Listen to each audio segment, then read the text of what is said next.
how are you? I hope you're well. This is Lois. Welcome back to my channel.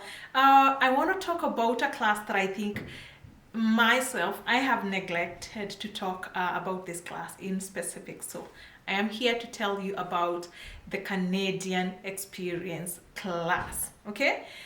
The name says Canadian Experience class. So this is a class of immigration for people who have Canadian work experience. And I know some of you right now are looking at me and are like, how does that concern me if I'm not in Canada? That's why this video actually concerns you, because I want to tell you how to use that class to your advantage to immigrate. It's actually one of the easiest ways that you can immigrate to this country. Okay, so before we proceed, if this is your first time here, you are welcome.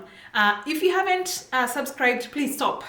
Subscribe. Today I am asking you, please subscribe to this channel, like this video. Someone sent me an email and said, can you please be asking people to like your videos?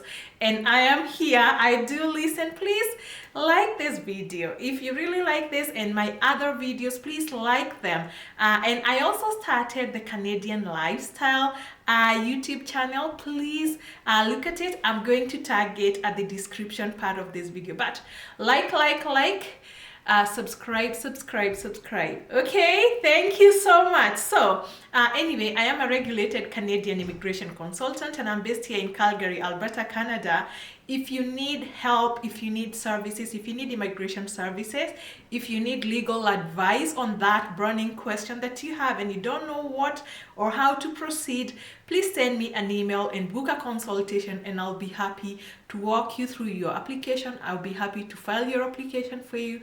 I will offer you Canadian immigration services. Okay, so Canadian Experience class. We've said it's for people who have Canadian work experience. And I want to show you how to go around this system and how to use it to your advantage.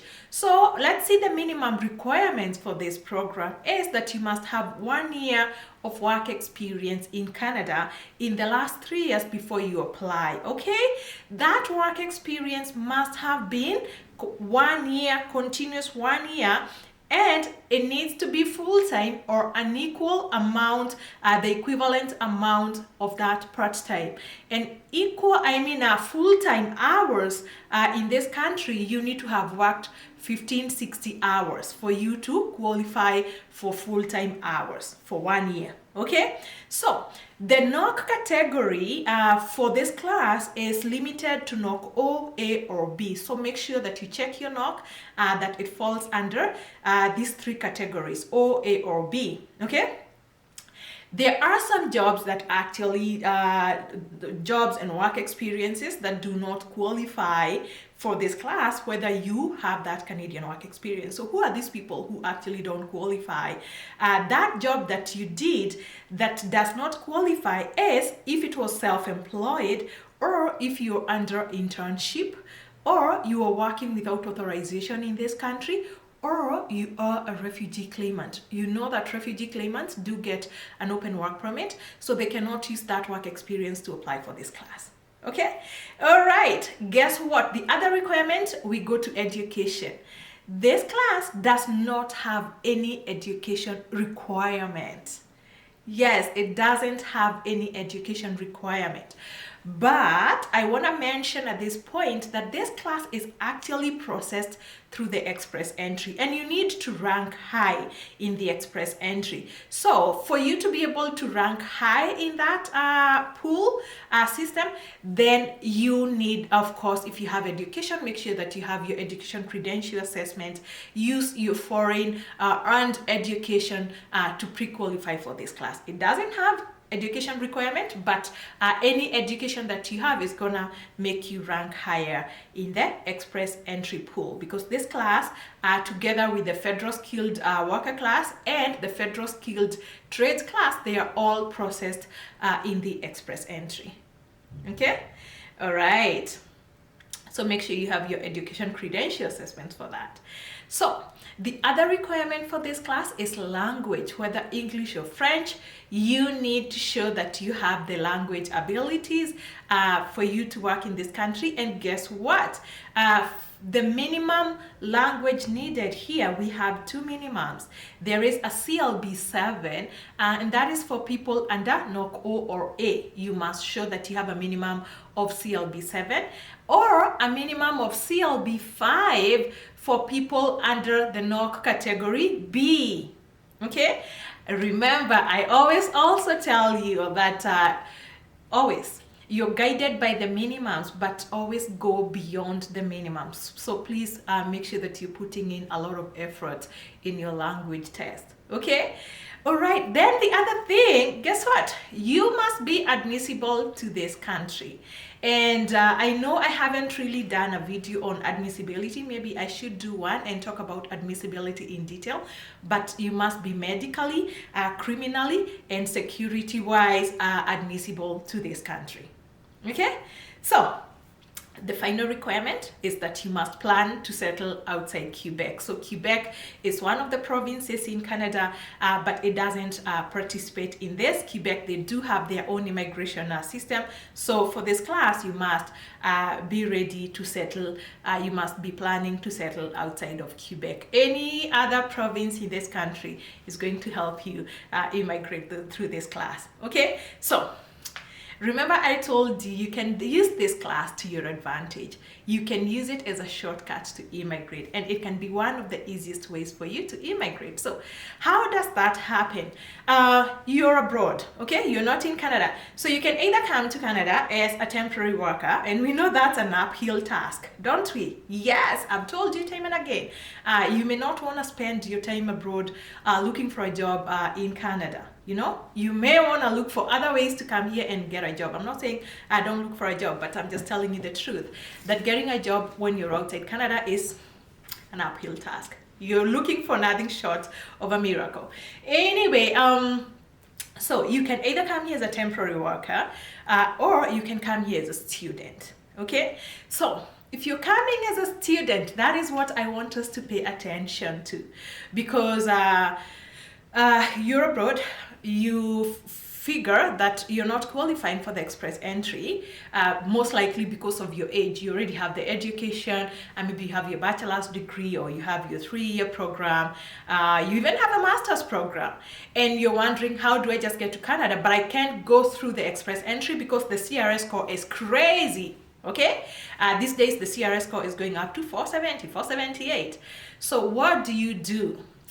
You're married, so I'm going to focus on people who are married or who are in a common law relationship for this purpose. So you guys are maybe 38, 36, okay? One of you has a master's, the other one has a bachelor's degree, okay? So what do? You send the person who has a bachelor's degree to come here to do their master's program or their postgraduate certificate or postgraduate diploma. So that is the one who comes here to study. Once they are here, or whenever they get their study permit, you can apply to come with them on a spousal open work permit. Remember, I made a video about that a while back, maybe 2 or 3 months back, and I'm going to tag it in the description part of this video. So you come, you have a master's, you come on the open spousal work permit, and your spouse comes here to study. Okay, so what happens? While your spouse is studying for 2 years, let's say they're taking a 2-year course, you come and get yourself a job in NOC O, A, or B. Okay, you work for 1 year. The moment you work for 1 year, remember you could not qualify for the express entry. Now, you already have Canadian work experience because your work permit was open, so you are authorized to work. So with your 1 year Canadian work experience, you can now apply under this class while your spouse is still studying, or maybe when they are now working on their postgraduate work permit. And guess what? You guys would even be able to immigrate here sooner than if your spouse just came here to study and then you wait for them to go through the studies, go through the postgraduate work permit and work and apply for PR and sponsor you at that time. So this is usually a very good shortcut. You just need to have a good strategy. So a plan, work, look at your case, specific case, and see who is best suited to come here as a student. Of course, look at your ages and see exactly how many points you will have by the time you've worked 1 year or by the time your spouse has finished their studies. Okay, all right, so this is the program. So it's a really good program. Think about it. If you're thinking of coming here to study and you're married, look at this. Even if you're not married, okay, now let us go back. If you're not married, you're single, come on, who said you must be married? Even if you're not married, you can still come here and study once you finish studying. So I've talked about this maybe somewhere in the middle of something. If you've done a 2-year program, you're gonna get a 3-year postgraduate work permit. Okay, so once you get your postgraduate work permit, of course, make sure you're looking for a job in NOC O, A, or B. You get a job, you work 1 year, you work 2 years, after 1 year, you may qualify. You actually most likely will qualify for immigration under the Canadian Experience class. Okay, all right guys, like this video, share this video, subscribe if you haven't done so already, and I will see you in my next video. Take care, bye.